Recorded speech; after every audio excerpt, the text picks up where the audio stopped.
In a time where all popular music sounds the same, one man decided enough was enough. He started a journey to find out how to write good songs that weren't derivative copy-paste dumpster fires. He searched high and low, sometimes changing his clothes, sometimes walking with someone, and sometimes walking with more people. But eventually, he found what he was looking for, and he wants to share it with, white people? Because his subscription to Storyblocks expired and this was all the stock footage he could find.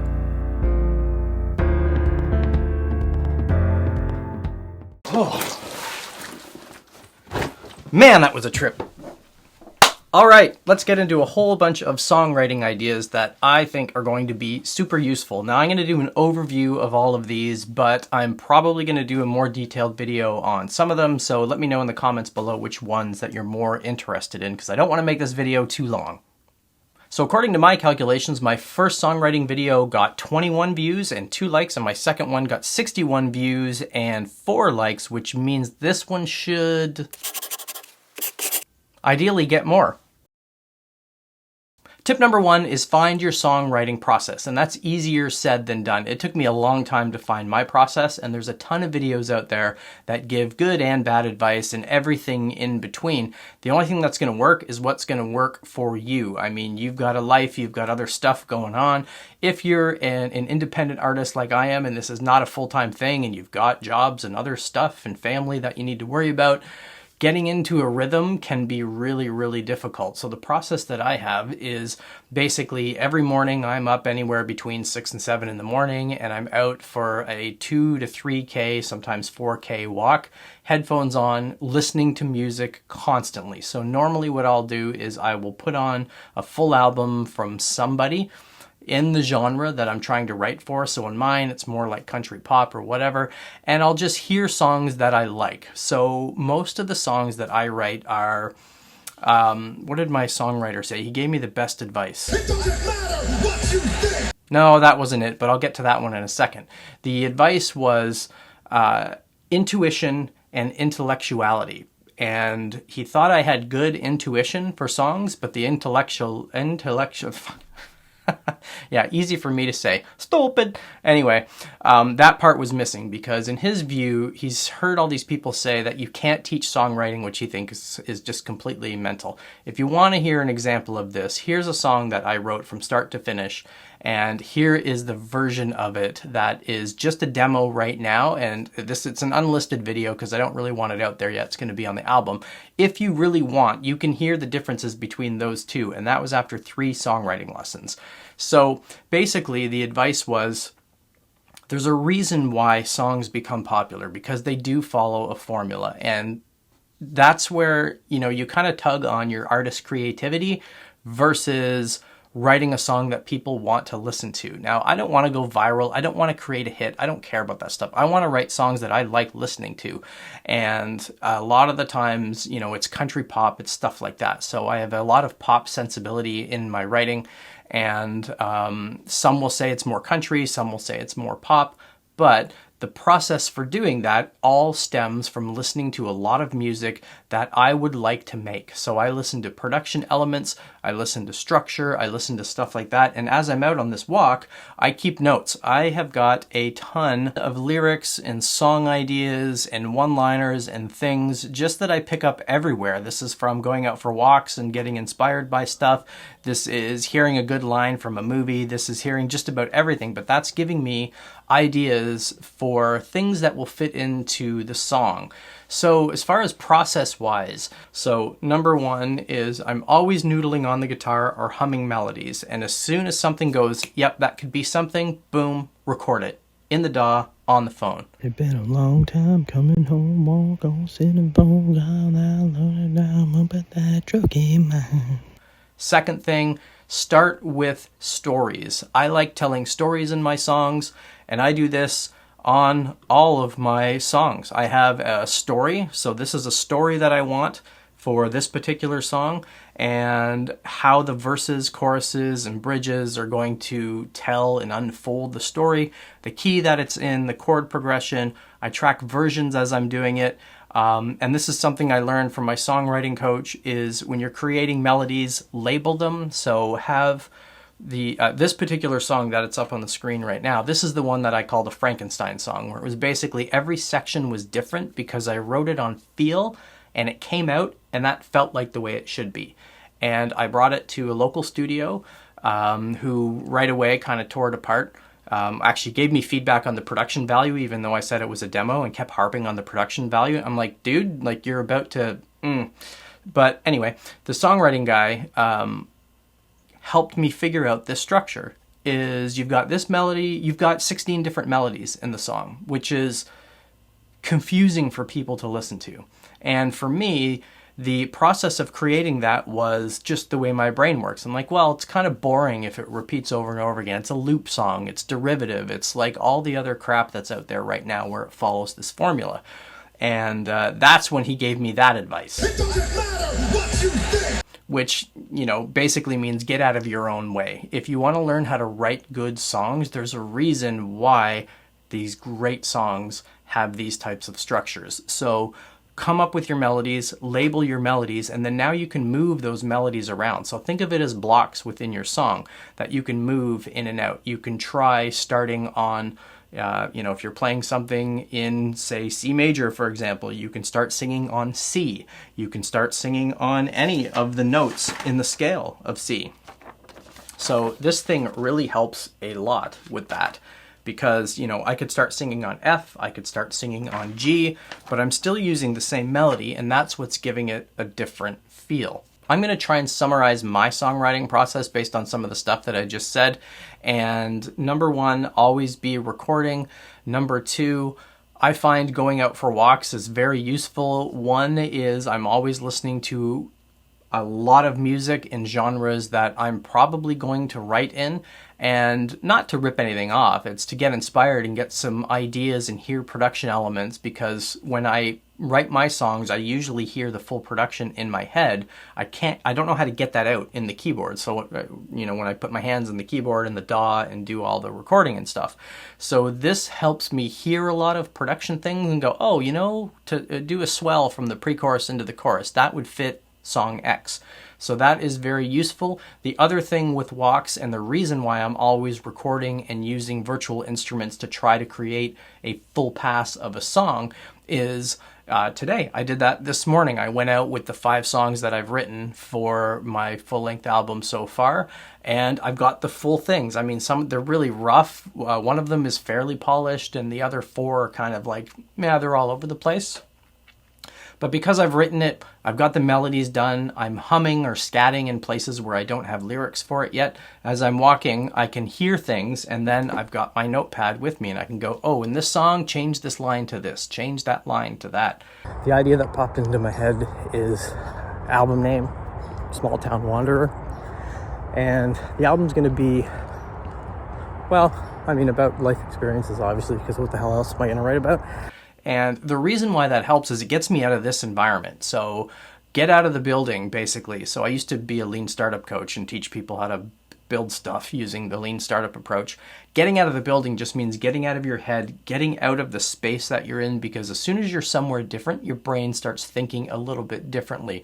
So I would say always recording and going out for walks, listening to lots of music and stuff that I've written are probably the 2 most important things about the process. The last thing I'm going to say about the process is if you looked at taking a song from idea to production, you've got as far as steps, if you want to call it that, you've got the songwriting step, you've got the recording step, you've got the mixing step, you've got the mastering step, and production is kind of in all 5 of those things. I don't see those as separate things. I see those as fluid things that you're constantly doing it. I've had songs where I've completed the whole thing, done all the production, and then I've listened to it a bunch of times and I went, you know what, that word doesn't make any sense. I should change that, and I'll go back and I will redo the vocals. So don't think of these as steps you have to follow through that process.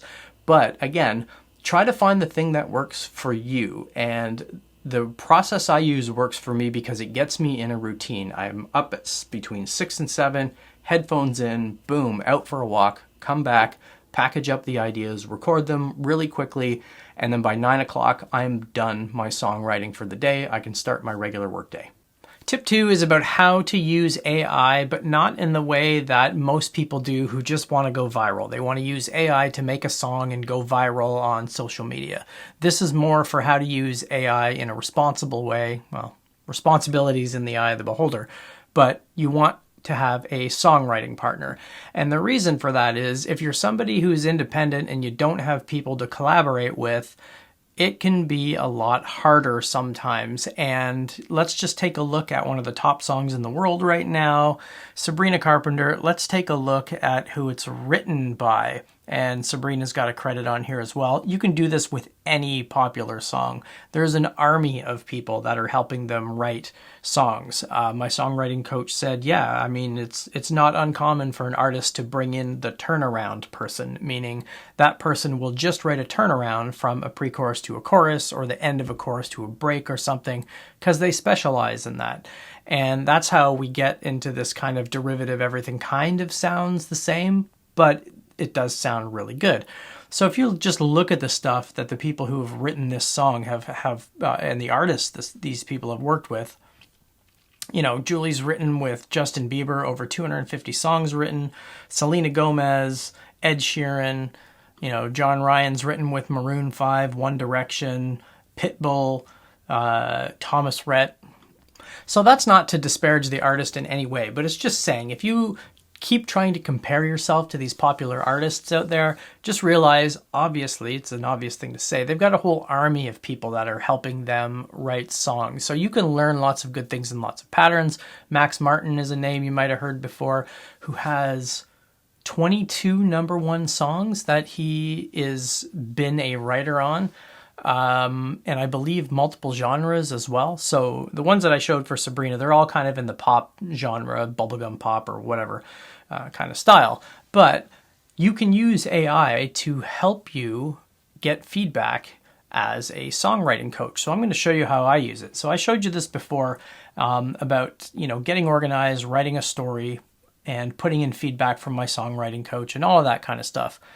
So what I did was I just put that into Google Gemini and said, you know, pasted the whole thing in, and then this is the feedback that I got. I'm not going to go through all of this stuff, but it gives you some pretty good ideas about things you might want to try. So specifically gives me feedback on each verse and each chorus and some good tips here. Depends on what you want to focus on. Do you want to focus on the situation or the person?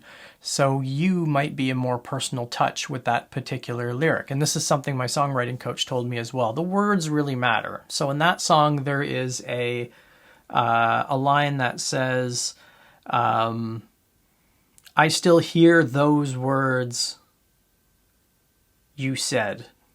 And a better line might be, I still hear your words in my mind, or whatever might rhyme or not rhyme. But it's important because it's like writing an essay, right? The grammar matters. When you want somebody to try to follow the story, unless if you're writing a story-driven song, it has to make sense. The language has to be, if you're going to be in first person, stay in first person. If you're going to be in third person, stay in third person. So stuff like that when you're writing. And AI can be a very good feedback mechanism to bounce those ideas off of. And of course, it gave me a bunch of suggestions. So experiment with vocal dynamics. Well, duh. Consider adding additional instruments, which I actually did on this one. There's a little pad underneath. And again, the links to the old version of the song and the new one are in the description. I don't expect anybody to listen to the full things, but if you do, I would really appreciate some comments below. But I think it really showcases the difference 3 songwriting lessons made in how I approach stuff. The last thing I'll say about AI is this is only relevant to Logic users. I'm sure there's other plugins and software that have AI writing stuff, but this is built into Logic. And the jury's out on whether or not people think this is cheating or not, but Logic and GarageBand have always had phenomenal session drummers. So you can pick from a wide variety of electronic and percussion and regular drummers, and just basically create drum loops, just as simple as hitting create. And now you've got a drum loop. And when you switch this up, switch this to retro rock, style's a little bit different. The drum sound is a little bit different. And I'm not going to go through all of this. I might do a separate tutorial on all of the different settings here because this changed as of Logic version 11. So you can adjust the complexity, the intensity, choose from different beats. You can have it follow one of your tracks and choose from a bunch of different patterns. And then you can also adjust some other things like the feel and the dynamics. And now they've integrated what used to be the step sequencer in Logic, where you can just design your own beat for whatever you want.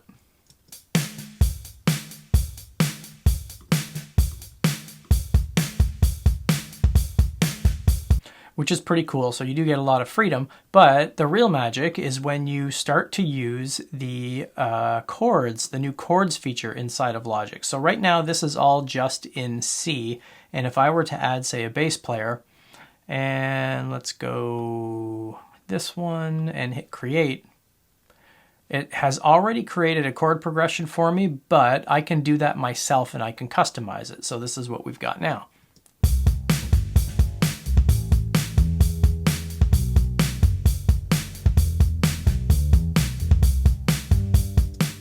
And I might get some ideas for that. And again, down here, there's the same options you get. So I can dial up the complexity and make it a really complicated bass line.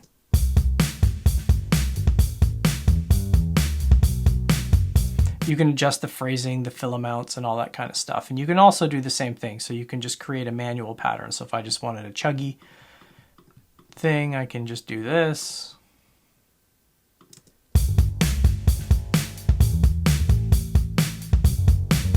Which is pretty cool. And then you get the same thing with the keyboard player. So you can just choose, just play some free instruments.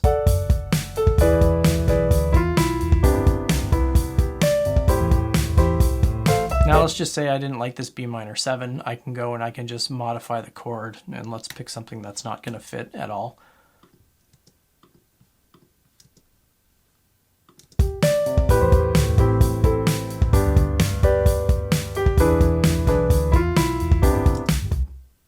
The good thing with this, again, and if you don't know music theory, I've found this useful because, again, that's my only regret is not studying music theory. You can hear how these different chords will sound.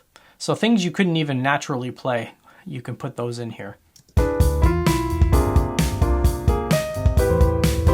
And when you are recording stuff, putting the chord structure in here, putting the key signature that it's in, number one, it can help you learn a little bit of music theory, but it might give you some ideas for parts, which is essentially what you're doing with co-writers. If you're sitting in a room, somebody might say, well, this bass line would fit, or this riff, or this or that, and the other would fit. And I don't think this is cheating.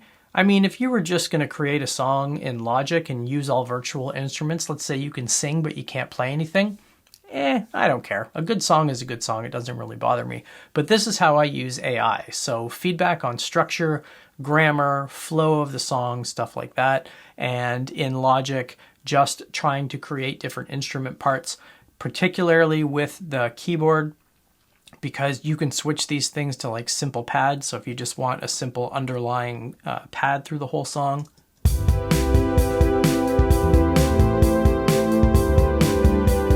And that's a good way to fill things up. If you listen to any popular country song that's in the top 20 right now, there's filler underneath. I watched a really great video from Keith Urban where he talked about, I think, Messed Up Is Me, which you can watch my cover right here.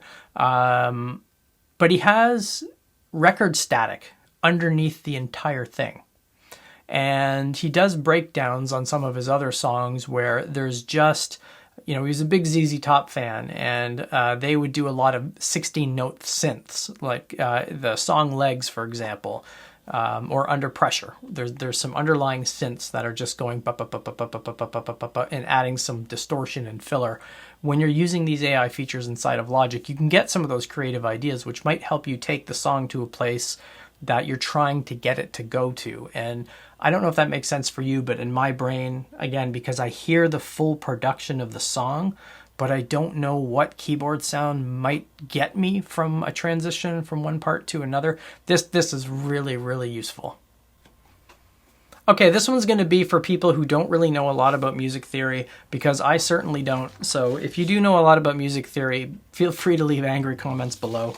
I showed this already. This has been invaluable for me. So printing out the chart of all of the chords in major and minor keys. And you've probably seen videos where people talk about creating the 1, 4, 5 chord progression, and that is your simple GCD. So that's the cowboy, 4-chord, 5-chord, 2-chord. So that was the 2, the 3, and then back to the 4-chord as that little climb. And there's reasons why all songs, kind of fall into these patterns. You might have seen Ed Sheeran's video where he did, 50 pop songs that use the same 3 chords. Who cares? Shake them up however you want. But the most useful thing with this is also with melody writing, because there's no right way to do a melody. But if you just arm yourself with this simple idea, 1, 2, 3, 4, 5, 6, 7, those chords with inside any key, then it allows you to do things like use the same chord progression for the whole song, but change the melody by starting with a different note. So I've got a simple song that's in G, and it goes a little bit like this.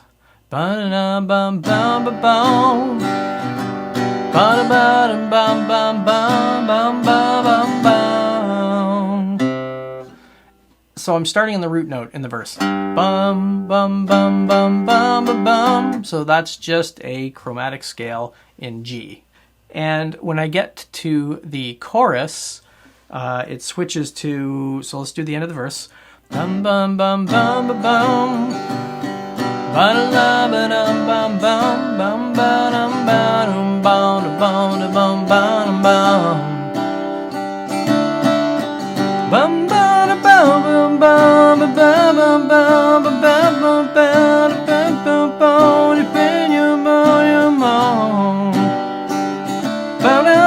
bum, bum, so I'm starting on G, but I'm starting an octave up. Now I could start that on D.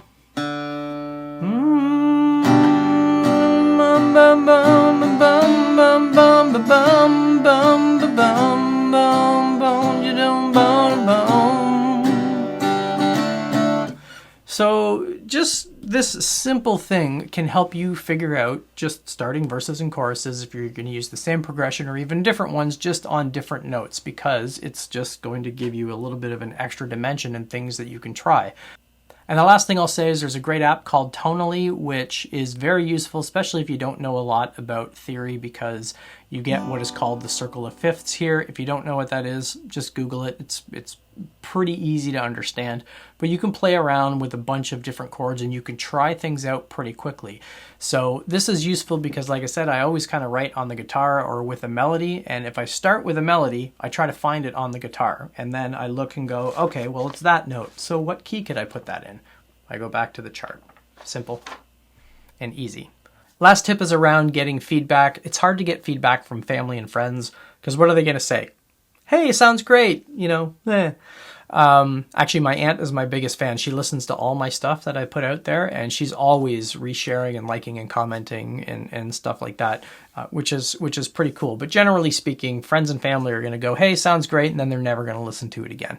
And that's all that really matters. If they liked it, they would listen to it and they would share it on their own without you having to ask. If they're not doing that on their own, they don't like your stuff. That's really all there is to it. So there is a really cool site called Reverb Nation, and I am now ranked #1 in my local area, which isn't saying much because when you start to look at the stats, I'm #1 locally, #3 regionally, that means in all of the Toronto area, and 20 across Canada. I'm in 20th place with, 5 listens in the last month. So it doesn't really mean a whole lot, but it sounds nice to put on my social media profiles that I'm the #1 ranked artist on Reverb Nation, blah, blah, blah.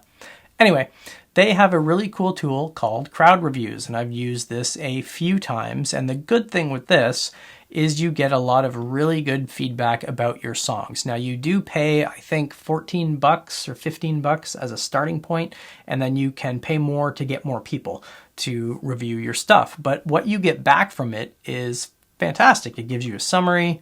It gives you a whole bunch of analysis about would you want to hear this song again, yes or no. This particular song, Between You and Me, was probably my most popular one. I think it's only had maybe 6,000 views or listens on streaming services.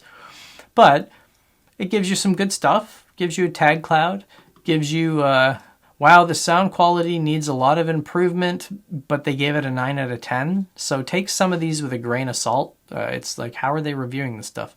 So you get some good feedback. And most importantly, you get some good songwriting analysis back. So it compares you with things in other genres, and then they ask people, reviewers who selected each artist, which is basically, they ask you, what artist does this sound like? And I'm like, Blake Shelton and Keith Urban and Bon Jovi. I wish, but it just means, it's feedback for me where my sweet spot is as an artist, because a friend of mine said, you have a country voice, you should be doing country, and 100% of everybody else has said, dude, you ain't got no twang, and I don't have a country sounding voice. So who knows, but these folks sure seem to think that I kind of have a country vibe, I guess. So it gives you some good feedback on structure, production quality, song name. Do the lyrics fit the music? So I'm not going to go through all of this, but check out crowd reviews on ReverbNation.com, because you'll get a lot of information again about listening options. People relate this to Christian rap, so you do get a lot of stuff that it really doesn't make a whole lot of sense, but you can get some good demographics and good information on production quality, and then really all of the reviews with the demographics. All right, so let's wrap this up because this has already gone on longer than I wanted. If any of these tips make any sense, if you want me to go into more depth, drop a comment below. But number one, finding your songwriting process, absorb as much information as you can. Berkley online songwriting stuff. A lot of the videos by Andrea Stolpe, who is a songwriter that probably no one's heard of, but she's written a ton of songs and she's super popular in the songwriting community, but maybe not mainstream. Her videos are just lights out fantastic. Even the tips on TikTok and Instagram, the short ones, one of them I think was take your 10th most recent photo, write a song about it. Write one word every day. Write one line every day. Think about the story. If you've written a really strong verse, make that your second verse. Then it forces you to write a better first verse. So find your songwriting process and find what's going to work for you. Like I said, mine works for me because I'm part-time, I'm independent, and I've got basically 7 a.m. to 9 a.m. where I do all of my idea generation. Ideas come all the time, but generally speaking, going for a walk, listening to music, recording feedback, writing notes, putting all that stuff into AI so I have everything kind of organized and I can see how my ideas have evolved over time. Super helpful for me, and always recording. So I'm always recording stuff and listening to it, and I'm recording a whole song, just a scratch demo of it as quickly as possible, usually just with an acoustic and virtual instruments. Go out for walks, listen to it, and that's how I hear the production and stuff. So find the process that's going to work for you. I'm a fan of using the crowd reviews on Reverb Nation because it just gives you an extra dimension that you're going to get feedback for it. And of course you do have to pay for it, but social media is a noisy place. I put stuff out all the time, and sometimes something I've put a lot of soul and energy into gets 200 views and nothing. And then I'll throw something out there where I'm just playing with an acoustic and it gets 2,000 views and 50 comments and 100 likes and stuff. So who knows? This can work really good for getting feedback. And then AI, again, this is kind of a personal choice. I don't think of it as cheating if you're using it as a songwriting team, because every popular song out there has a whole army of people that is producing these hits on purpose, and if you're independent, you probably don't have access to that stuff. So remember to hit like and subscribe. I'm trying to do these every week, but it's not really working out that way. I kind of put them out whenever I think they should be put out, when I've got some good ideas. Drop a comment below with any feedback. Hit like and subscribe. See you next time.